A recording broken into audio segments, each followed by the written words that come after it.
But so anyway, there's the broader emotional journey is super important, but then like page by page, what are people doing? And what cracked it for me with the pilot, what finally worked was when so then the 3-act structure takes you through like the build up, the main conflict comes to a head, and then the resolution. That like, I had to think. So yeah, you work broadly to specifically, and so I had to think like, what's our conflict, what's our action for this, but then like,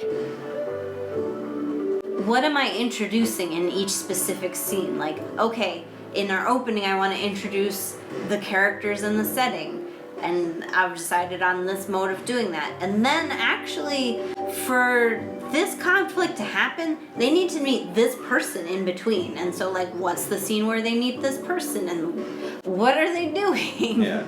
And it turned like, everybody has to be doing stuff all the time. And that's like, oh, that's what I'm writing. That's what writing is. I mean, it really does help when you look at the stage when you don't ever have characters.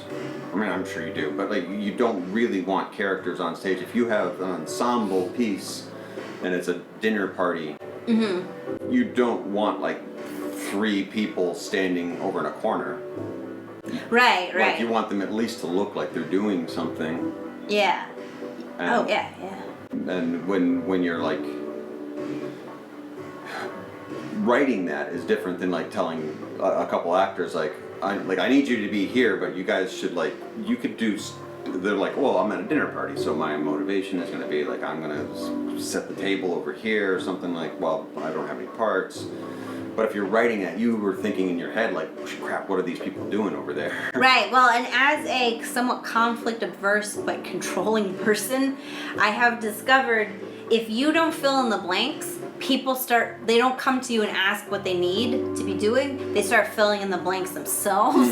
So that's where like writing minute details, because I know that you and I are producing this, I can maybe overstep where a screenwriter shouldn't be putting specific directions in to be giving directions. Like, I want this to be happening. I don't want the actors to making different decisions.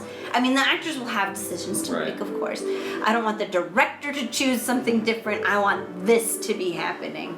Right. And it is like, that's a classic for all your Hollywood TV stories, movie stories of the actor in the background, the extra, that has decided that like, well, they didn't tell me what to do, so I'm gonna sneeze here. Yeah, I'm gonna sneeze. I'm gonna be a zombie. Yeah. This is a rom-com. There's no zombies in this movie. Wow, but wouldn't it be funny if it was? You know what my backstory is? I just got some bad news, so I'm sobbing uncontrollably. Bad Can news. you stop moving? So what? Are you crying? Bad news from space. Yeah.